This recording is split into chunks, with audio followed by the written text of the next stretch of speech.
let's start the day with Professor Janani's lecture on basics of open form coding. And yeah, Professor Janani, over to you.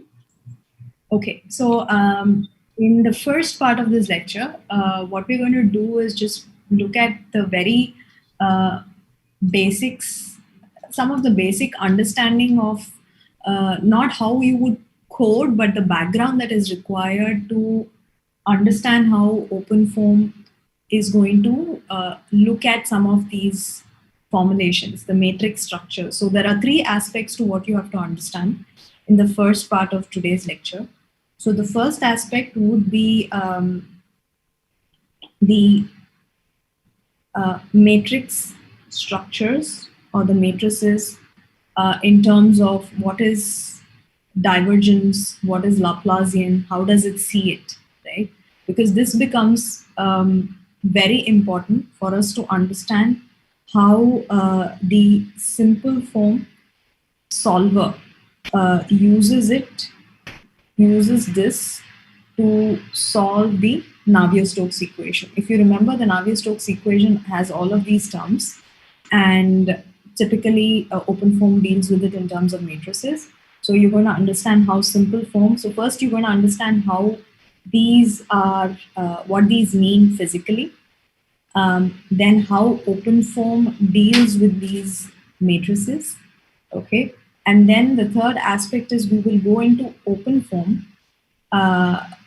and look at how this looks, how the code actually looks. So this kind of gives you an orientation of how, see, for the past 2 days, you've looked at how to create a mesh, how to run a case, how to give your input, output solutions, how to monitor a solution once it has been generated. But that isn't sufficient. You will have to be able to open some of these solvers that you're solving to see what the code looks like. Maybe you will have to make some changes. So there is an important understanding of this background that is required. So in my part of it, I will be giving you this overview and this capability to try and open up the solvers which you have looked at and try and get an understanding of what they are saying. So that is the first step. Once I finish, Dr. Chandan Bose would come on and he would be taking you through how to now write a code, a very simple code yourself. So the first part, which is my talk, I'll be giving you the understanding of how to open an existing code and get an understanding of what it is. The second part would be wherein he comes in and teaches you how you can write a very simple code if you need to add an equation, so on and so forth. Okay, so with this understanding in mind, in my part of the talk, we'll be looking at these three segments step by step. So for the first 15 minutes, I would like you to, so typically people get very worried if they have to go into and look at a lot of math. I've tried to make it as simple and modular as possible. So I expect, I request you to kind of look at it module by module. Don't get overwhelmed. We will stop after each module and, recollect the things and just gather our thoughts before we go to the next thing. Okay. So right now, let's start with just understanding what these operators mean physically and how do they look in matrix form. Okay. I urge you to hold on to your questions after each module so that we will get to it once everyone gets the understanding of that module. Okay. So for the next 15 minutes, let's just look at these operators. And I've been a little slow. I've recorded the video and I've been purposefully slow so that, everybody can try and understand. Okay. So let me now share something else. The mathematical operators typically that we're going to talk about in this lecture pertain to the two common equations we've been looking at, which is the continuity and momentum equation. The three main operators that you will repeatedly see in CFD is the gradient, which is expressed as del of some field. The second one is the divergence, which is del dot of some field. And the third one is the Laplacian, which is the divergence of the gradient. Okay, so typically you have the gradient form in the pressure, you have the divergence in the velocity, maybe here in the convective term as well, and the Laplacian here in your dissipation aspect of it. Okay, so now what does this, very quickly physically mean, and how is it represented mathematically? So the first part is the gradient, right? So what is a gradient? The gradient gives you physically the, so if there is a difference across 2 points, the gradient gives you the direction in which there is a maximum change of that difference. Okay?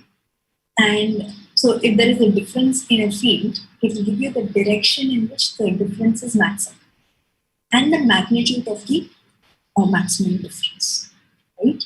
So in a way, the gradient, if you look at the pressure value, the gradient will give you the direction and the magnitude of the maximum pressure. Okay. So for example, if you have the x equation, you have dou p by dou x. So it will give you the magnitude of the maximum difference, magnitude of that difference in pressure in the x direction, right? Okay. So now, mathematically, how is this represented? So if f is a scalar, right, the gradient of f will give you a vector. Okay. So if f is a scalar, the gradient of it will be represented in this form, where it gives you the gradient in the maximum, the direction of the maximum increase of f and the magnitude. Okay. All right. So now, how does this look in matrix form, right? So in matrix form, your gradient, which is a vector operator, that's why I've indicated it with a vector sign on top. When it acts on the f, you saw that you have dou f by dou x in the I direction, dou f by dou y is j direction, and dou f by dou y and dou f by dou z in the k direction. So in that matrix form, this is going to look this way. Now this is for when f is a scalar, right? What if f was a vector? Okay. So if f was a vector, then so a scalar gave you a vector, correct? So a vector would give you a tensor. Okay. Tensor is in a way a second order tensor, meaning that you have 2 directionalities to it. If you remember the stress, correct? So f is a vector. So if you take a gradient of f, so f, if it's a vector, will have you say f1, f2, and f3 along I, j, and k directions, correct? And you will have the gradient term, which essentially means dou by dou x times I vector plus dou by dou I times j plus dou by dou z times k. So that's the gradient. Okay.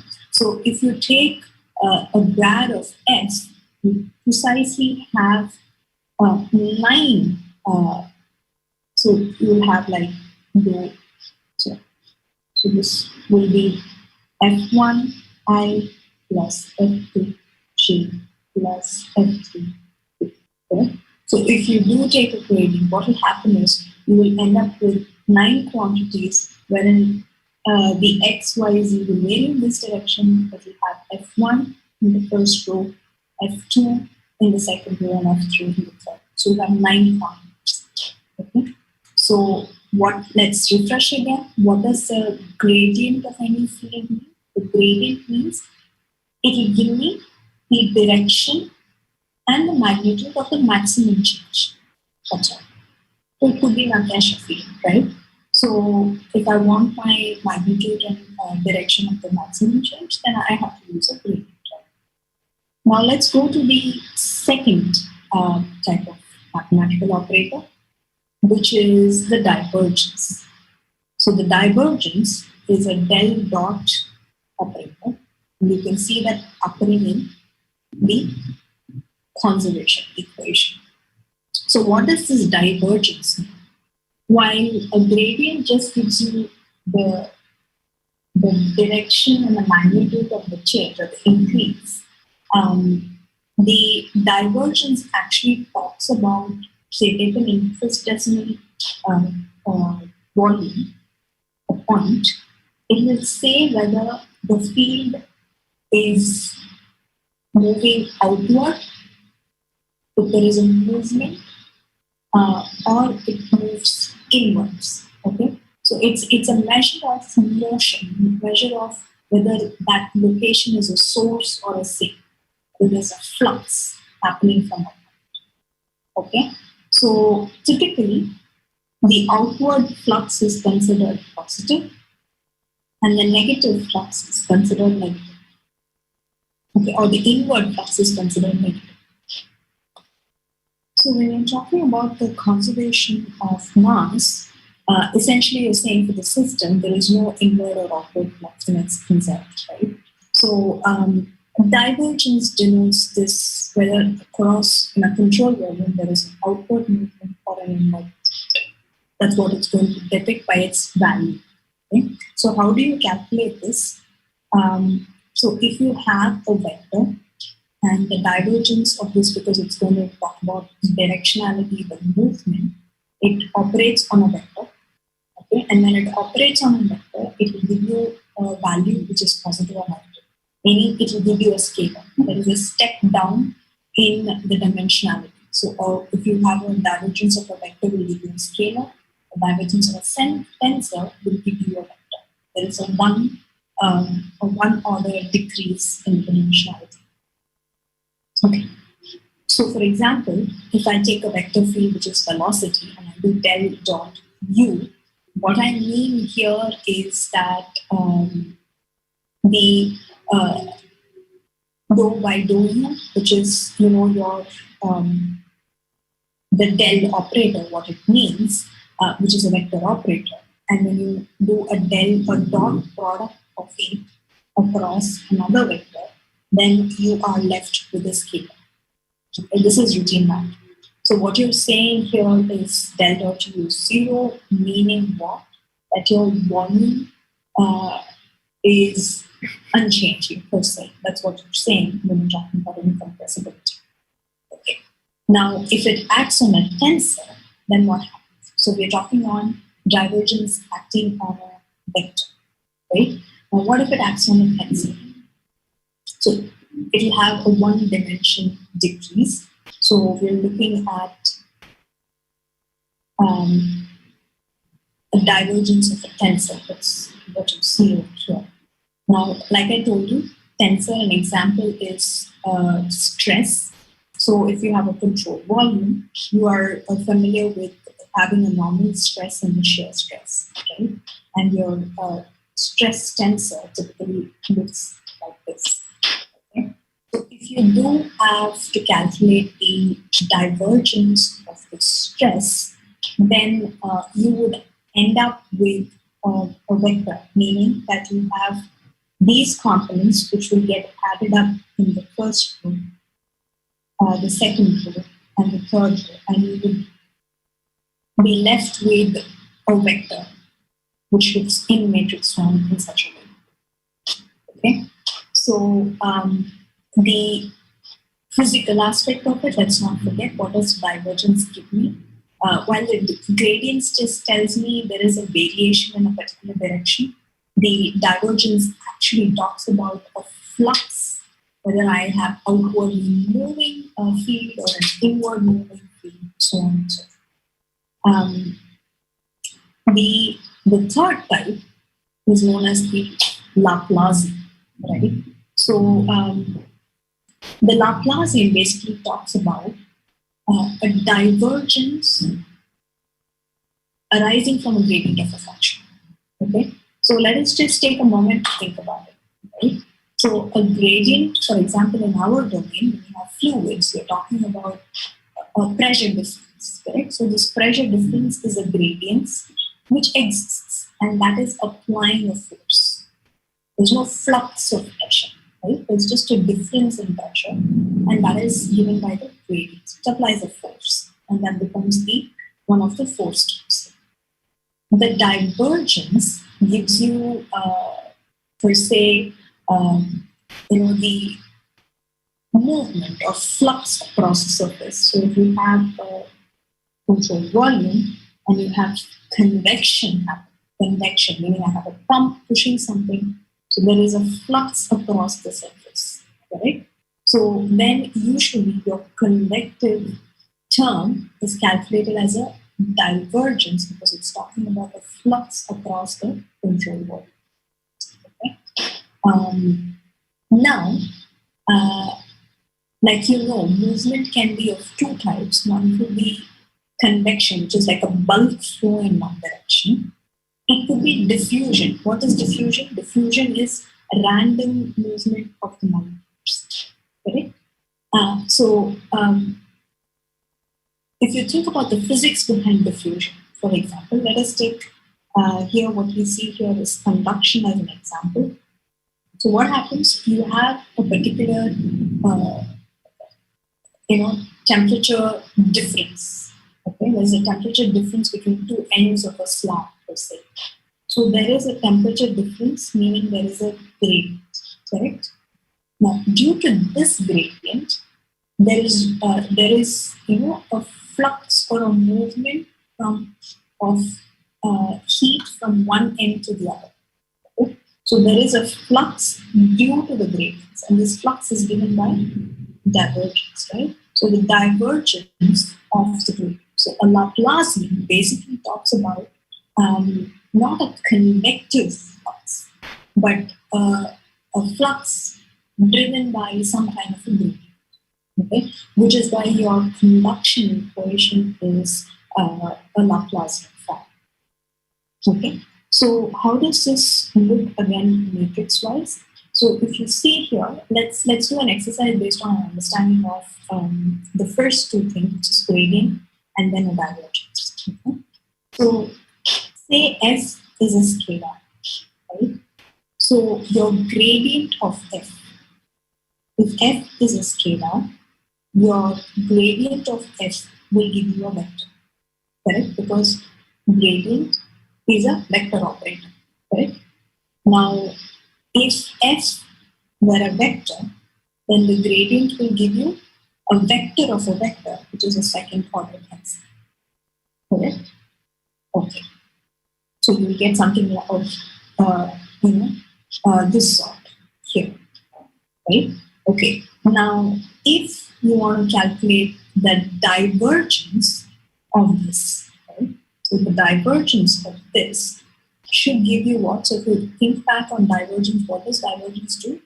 It brings down the dimensionality by one. So if you have a vector created, a divergence of that will give you a scalar. Okay, so you started with a scalar. A gradient first will give you a vector, but a divergence of that will give you a scalar. That means your Laplacian will be a scalar. Okay, it will be a value. Okay? So a Laplacian typically returns back the same dimensionality. Okay. Now let's come to the vector part, right? Now if the vector, okay, if you do a gradient, it will increase, which is second order tensor. And if you do a divergence, it's going to come down and become a vector. Okay? And that means your Laplacian basically returns back a vector. How does this vector look? So I start off with f, I take a gradients of that, and it's going to give me this tensor, second order tensor. Okay? You will have to work it out by hand and you'll understand it better. And if I do take a divergence of that, which is a Laplacian, then the first row terms get added up, the second row terms get added up, and I'm left back with a vector of this one. Okay, so essentially, you can see that. Let's go back to the first slide here. Essentially, you can see that you have to deal with when you're trying to solve these equations. You're trying to deal with basically, number one, mathematical operators. But these mathematical operators are not abstract operators, right? They talk about physical events. One is just a difference in some field. The other is there is a movement in a particular direction, whatever may be the cause, being the divergence. And the other one is a movement typically driven by a difference. Okay, so these three operators you could see at least were largely matrices space. You could represent them in matrices. And open form is going to deal with a lot of these matrices. Okay. So now that we have got an understanding of most of the Navier-Stokes equation dealing with these three operators, the physical aspects of these operators, and how they appear in matrix form, right? So are we comfortable with this thought process in the current framework? Are we comfortable with these thought process? Because the next step that we will do here is now go into, okay, I'm glad to see. So now what we will do here is we will step into what open form does or what CFD does, right? There are these two equations, which is the continuity and the momentum equation. There is a very popular algorithm. All of you, I know, I'm sure would have heard of it as the simple algorithm. Okay. And there is modifications on that. But we will first understand how OpenFOAM deals with this simple algorithm. And your simple form solver is mapped on this simple algorithm. Okay. So we will, keeping in mind these matrices and what divergence and gradient mean, we will now move into what simple algorithm is and how OpenFOAM deals with this. Okay. And the third part, we will come to how the code itself looks. Okay. So now let us transition to the second part, wherein I will be, now let me just share my screen and give you a live talk. Okay. The idea here is to be able to look at these two Navier-Stokes equations and decide on how your continuity and momentum equations are going to get solved. So the first step here is to understand that why are you solving this, right? What are your goals to solve this? Obviously, when you're going to solve these two equations, you're looking at trying to obtain the values for these unknowns. Basically, your u velocity, the three components of the u velocity, and the pressure. Okay, those appear to be the only unknowns, and for which you have three equations. How do you have three equations? You have one equation of continuity and three equations for each of these components. Okay, so you have four equations and four unknowns. Very simplistically put, we won't go into turbulence and so on and so forth. Okay, right. So now the problem, you have four equations, you have four unknowns, so solving it should be straightforward. Okay, but the issue here is this, right? That you have no understanding. See, this is the only equation which is relating velocity to the pressure. Okay, the continuity equation is just like a checking equation. Is all my mass conservation law satisfied? So typically, this is not giving us any new information. It is just a condition of control. Okay. So I am stuck with this equation alone where I have to solve for pressure, but I don't have any external information of pressure. Okay. So then I am stuck with just three equations, each component, but no separate pressure equation. So this is going to be a challenge. And I have no knowledge of the pressure also, right? We have talked about the fact that this convective term, okay, is a nonlinear term which will introduce errors in solution. So I need more equations to be able to assess that error. Okay. So these are the challenges. Number one, I don't have a separate equation for pressure. The continuity is just a checking criterion, which is not a separate equation of itself, which is giving me more information. Plus, I have a convective term adding to the errors. Okay. All right. So we need to now figure out, that means we need to now to figure out how to write a pressure equation. Can I bring in an extra equation which gives me more information of the pressure? Okay. And using the idea that pressure difference drives velocity, can I correct the velocity? What did I say? The convective term adds errors. I don't know anything about the pressure. So I'm connecting these two ideas and saying, let me try and come up with a separate pressure equation. And using that equation, can I say, pressure drop drives velocity? Can I also use it to check and correct my velocity? So this was the thought process, right? So the thought process is simple, and the simple algorithm came up with these thought processes in mind. Of course, the simple algorithm stands for semi-implicit method for pressure-linked equations. I want you to forget the first part of what simple stands for, but what I've said pretty much is intuitively understood, that I want to write a separate pressure equation and link it to correct the velocity. Okay. So the simple algorithm is the bedrock for any CFD solver. Okay. And the simple form that you will be looking at in OpenFOAM operates on such an algorithm. Okay. All right. So some precursor to, before we go into how simple algorithm works. Okay. So I have drawn a very simple 3-cell mesh. Okay. The center cell is the present cell. Then I have east cell and the west cell. Okay. Now, very simply put, let me say that there is a gradient in temperature, dou T by dou X. Okay.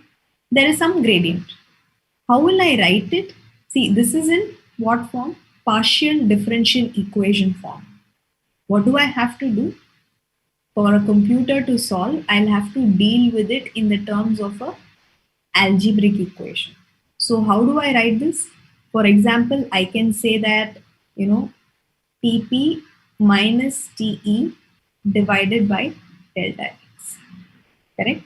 So I have written the partial differential in terms of an algebraic form. Similarly, I can write for the west cell. Okay. Then what do? I can say that 1 by delta x of Tp minus 1 by delta x of Te. What am I doing here? I'm just writing this differential like a coefficient and the unknowns. Just slightly separate the two. Correct? So in my Navier-Stokes equation or my continuity equation, we saw how gradient can be written, how divergence can be written, and how Laplacian can be written. Okay. So when I write that in terms of an algebraic form and only pull out equations and unknowns, I collect all the TP terms together, I collect all the TE terms together and its coefficients. Okay. So I will get, say for example, my momentum equation. What is my momentum equation? Can we just look back? I have a convective term, I have a gradient term, and I have a Laplacian term, correct? So if I'm going to use the operators like we just saw in the previous lecture, forget about the matrix form, but I'm just writing it as a gradient Laplacian, then I would have all these in terms of P, the east cell and the west cell, that is the present cell and the neighboring cells. Okay, so for every cell, I can write an algebraic equation. Okay, so how does the algebraic equation come about? The algebraic equation comes about as some coefficient times the unknown. Okay, so in my momentum equation, what is the unknowns? The velocities. So the present cell velocities and the adjacent cells velocities. And I have some coefficients that are aligning with it. What is AW? AW is just these coefficients. Okay. So now what have I done? I've written a partial differential equation in terms of an algebraic equation. Fine. But this is just for this present cell, correct? Just for this P cell, I have written this. I have several such cells, and hence I will have to write all those cells in the form of a matrix. Every line stands for one cell. Okay. So then you can look that I will have matrix coefficients all in one amount. All the unknowns like U1, U2, U3, okay, so on till UN as the unknowns, and all the source terms B1, B2, B3 as on the right hand side. So this border lies on what? AX is equal to B, correct? And you can solve it using some linear solver. Till this point, are we clear? What have we done? We have some equation, namely the momentum equation. We saw that the gradients, divergence can be written in algebraic form, and there'll be coefficients. So I'm just taking out the coefficients in terms of AW, AP, and the unknowns in terms of UP, UE, and UW. Okay. But if I write it for the entire domain for all the cells, it will have to be written in such a matrix form. Okay. All right. So now let us come to how open form looks at it. Correct? Now, open form, what it does is it calls this as, well, we will call it as A. That will slightly change in the next slide. And the momentum equation, and instead of the source, it's your pressure gradient term. Okay, so are we clear with this? This is a momentum equation with the coefficient, the velocity, and the pressure gradient. Okay, all right. Now let's come to what actually happens or what is needed in open form. How does it start referring to? Okay. Now in the previous slide, what did we see? We saw this A times this unknown U is equal to the pressure gradient. The first equation is exactly the same, right? We have just written the matrix, meaning you will have dou P1 by dou X1, so on and so forth. I'm just condensing that. So you have gradient of P, the unknown velocity. Instead of A, we call it M, meaning matrix of coefficients. That's it. Okay. Now what I do is I want to try and find out this velocity. Okay. So I want to bring all the other terms to one side and just keep velocity on one side. Okay. But this matrix is actually not very easy to handle. Okay. Matrix of coefficients is highly complicated. So what do? I break this M matrix into two parts. Okay. I break this M matrix into two parts. What are the two parts? One is A star and the other is H. Okay. What is A star? A star is I only pull out the diagonal matrix out, only the diagonal matrix. And H is all the other non-diagonal complex values. Okay. So what have I done? I've just split M into two parts. One is the diagonal matrix and the other is the non-diagonal, more complex matrix. Okay. So what is the idea? What am I moving towards? I'm saying I will push this to this side. Okay. Then I have only A star times U. See, a diagonal matrix can easily be taken as an inverse, meaning I can take A to the other side and put it in the denominator very easily. Okay. So my goal was what? I wanted to separate this U out, push everything to the other side and solve for U, right? But to be able to do that, I needed to simplify this matrix, which I did it by breaking it into diagonal and non-diagonal matrix. The non-diagonal part, I pushed it to the left-hand side. And the diagonal part, I could take it to the denominator. Is that clear? So in open form, you will find references like A inverse and H. What that means is what I've just told you. Okay. So we've got an idea of, basically in this slide, I want you to understand what A inverse is and what H is, the usage. Okay. So we have broken up that M into A inverse and H. Okay. And like I said, now I can take everything to the other side and divide it by the A inverse. Now, what was my initial goal? Please think about it. To solve the Navier-Stokes equation, I don't have a separate pressure equation. Am I correct? So I need a pressure equation. What did I do? Here, this is nothing but the momentum equation. Okay. And I need a pressure equation. What do? I start to look into the continuity equation. Can I make it the pressure equation? Can I write it in terms of pressure? Then I can convert the continuity into a pressure equation. Correct? So what I do is, I found out this U, right, using the momentum equation. I say, let me plug that into the continuity equation. Okay. So that's what you get over here. And this is called the pressure Poisson equation.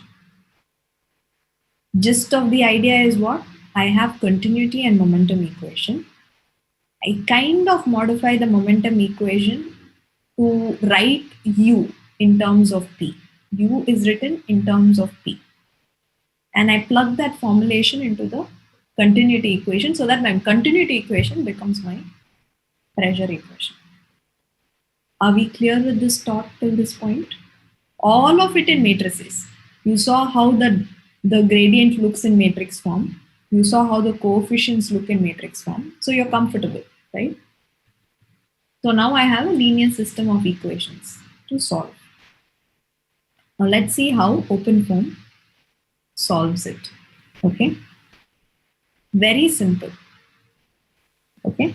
What it does is it comes to the first step, which is this unwieldy matrix M times U and pressure. So I want you to think about the square driven cavity where you had some initial velocity in the domain, initial pressure in the domain which you set. Okay. And for every time step, you can think about using the previous time step. There is some already value available. So what you will first do is you will try and solve this equation by assuming a pressure value, typically the previous iteration's pressure value or the initial pressure distribution. M is already known. It is filled with coefficient numbers. Okay. So AX is equal to B. I've assumed some value for pressure. So I get an intermediate velocity called U star. Some value. It is not the accurate value, but some value I can solve and get. This is what? The momentum equation. Correct? Now the next equation I have is the continuity equation. Correct? So the continuity equation is this equation here. Don't get confused. It's not different. You remember the continuity equation here. What I've done is I've just taken this term to the other side. That's all. Okay. So this is my continuity equation. Okay. But I see that in the continuity equation, there is only H and A in separate. What is H and A? This M was broken up into A times U minus H, if you remember, correct? So I need to pull out H separately and A separately, what those matrices mean, so that the continuity can be solved. Okay. So what do? I calculate the diagonal matrix. I pull out the diagonal from M. It can be easily done through matrix operations. And I calculate H. We'll not go into too many details. Okay. All you need to know is, first I assumed P. Step 1, assumed P. Solve for an intermediary U star. Okay. Which is not the correct velocity. Now using this U star, okay, I calculate this H. Okay. Now that H I plug in into my continuity equation, meaning some pseudo velocity I plug into the continuity equation. Continuity equation has to be you can solve it. You should satisfy it. But when I plug in this, the pressure I get here is very different from the pressure I've assumed. Correct? So then I have to use this pressure now and not that assumed pressure. I go back to step 1 again, use that pressure. So iteratively, I will solve, assume P, calculate H, plug it into the continuity equation. It'll give me a different P. I'll go back to step 1. Iteratively, I'll keep solving till the P and U values don't change. This is your simple algorithm. Okay. And you can see how in open form this is appearing in terms of the A matrix, H matrix. We will now look at how the code looks, but are we more or less clear on these backgrounds till this point? First part of my talk was how matrix looks for divergence Laplacian, right? Then we moved into how these matrices look as far as the equations are concerned, Navier-Stokes equations, correct? Then we split up the coefficients and we wrote velocity equation and pressure equation, and we are alternatively solving it. We are okay? Good, fine. Now we are fine with this. So now we are going to the third and final part, which is understanding how simple form looks when you open the solver. How do you read it? Okay. So these are the equations we have been looking at, which is your continuity and the momentum equation. I should apologize, I keep repeating, but then, I'm just hoping that people who have a little bit difficulty, who feel a little reticent with all the math, you don't have to be, it's actually very, very simple, right? So you had a continuity equation and then you had a momentum equation, right? And what did you do? You wrote first this momentum equation as M, that is some matrix coefficient, times U and the grad P. Okay. And then what did you do? You converted the continuity equation in terms of the pressure. Okay. So in open form, you will see something called, the solver will call for U equation dot H. If you remember in the algorithm, we first went and assumed P and solved for U. So that is this part, this equation that you just talked about falls into U equation dot H 5. Okay. And then after this is done, it will call P equation dot H, which essentially it is calling and solving for this equation. Okay. So let's look at how this looks in open form. Okay. All right. So now, like I said, the time loop starts. The solver will begin and the time loop starts. And you can see that the simple pressure velocity iterative correction starts, wherein it says call U equation dot H. Then it will solve the P equation dot H. Okay. If there is turbulence, it will correct and then it will write out the results. So you can see how simple your main code is. It's just calling U equation and it's calling P equation. Again, the equations I've written out just for you to refer.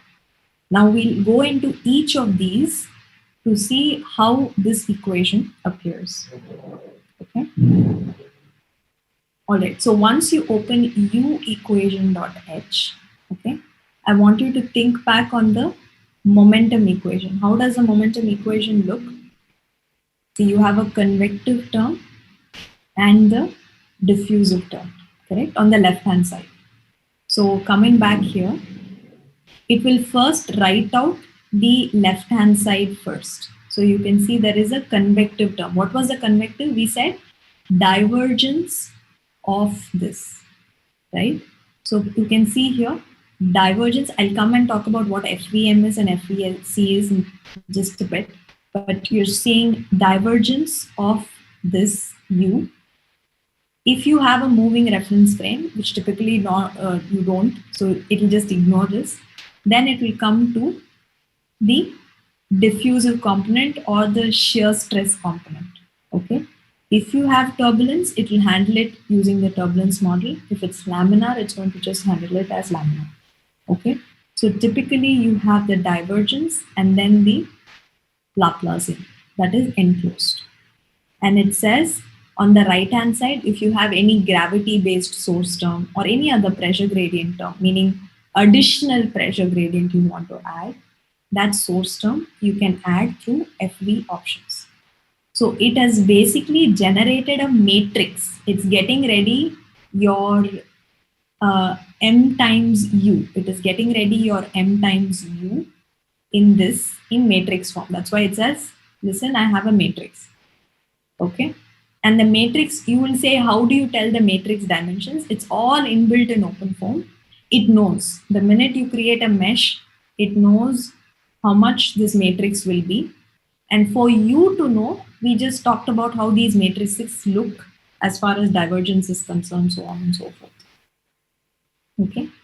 So it has created these terms, but it has to now actually add the pressure gradient, correct? So it comes down here and it says my U equation, it calls it the U equation.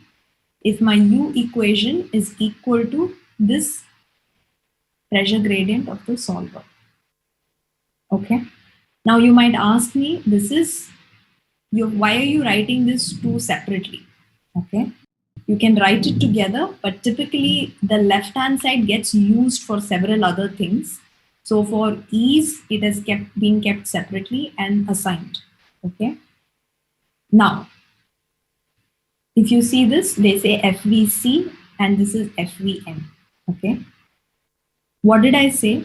FVC mean the first step of simple form is you assume a pressure value, right? Already known pressure you use. So this is already known value. So very simple understanding of FVC is I already know a value and I just compute the value. Okay. So FVC is an explicit treatment. Okay.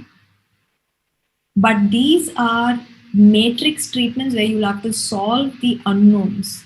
Okay. And the current time step U. So you create an FVM matrix. You use an FVM indicating that very simplistically again, those are unknowns that you're calculating now. Okay.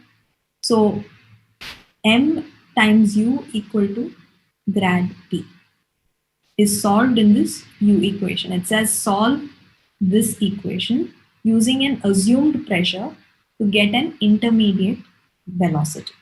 That is U equation. Okay. And it's also called the momentum predictor because you're predicting an intermediate velocity. Then after that, what did the main solver say? You finish U equation.h and come, we will go into the P equation. So that's what you next go into the P equation.h. Okay. And in the P equation.h, you remember the modified form of the continuity equation is solved. Now, before it is able to solve this, it needs to get ready the A matrix and the H matrix, correct? Because those are unknowns in this equation. So what it will go and do is Again, OpenFOAM internally knows. It says, so this line here means A inverse. That is, the U equation has that M matrix, right? So inbuilt background, it knows that if you say U dot A, it is the diagonal version of that matrix. U dot A means the diagonal components alone of that matrix. And 1 by that means the A inverse. Okay. So here it is calculating the A inverse, the first line. The second line directly calculates H by A. A inverse means H by A, right? So it calculates the H by A directly because it knows once you extract A, the non-diagonal terms is H. So it knows how to calculate U equation dot H as well. So it says A inverse, which is RAU. It saves it in RAU. A inverse multiplied by U equation dot H gives you H by A. Okay. So then it just goes and solves this equation H by A using this. Okay. This is simple consistent, so forget about it. So it just goes and solves. First, it just prepares this, and then let me see. Yeah, here. So I think you should forget about these parts because if it's simple, modified, simple, consistent, so on and so forth, just forget this. But in this first part of the P equation dot H file, it has gotten ready A inverse and it's gotten ready H by A. Okay. All right. So then what it does is comes and solves it. How does it solve it? Can you see here? What is this? Divergence of the gradient. What does that mean? Laplacian, correct? So it says Laplacian of this matrix is equal to this one, divergence of H by A. Okay. Now, this is already known, correct? From the first step, you calculated a U, and this is already known. So what do you use? FVC. Now this, you're calculating the new pressure. So FVM. Okay. And you're saying this is my equation and please solve it. Okay. So once you've solved it, then you will correct it because this pressure will not be equal to that pressure. So you'll have to iteratively keep solving it. So it says correct the velocity and again go back in cycles. Okay. So this is very simplistic, but there are some details inside which I'm not going to go into, like relaxation factors, continuity errors, so on and so forth, how exactly this looks. But you know, when you open a solver with these, as a beginner, with these highlights, you can pick your way through the solver and understand. Okay. So with, I hope this part is clear. Let me just quickly recap. You have two equations, the momentum and the continuity. And that is reflected as U equation dot H and P equation dot H.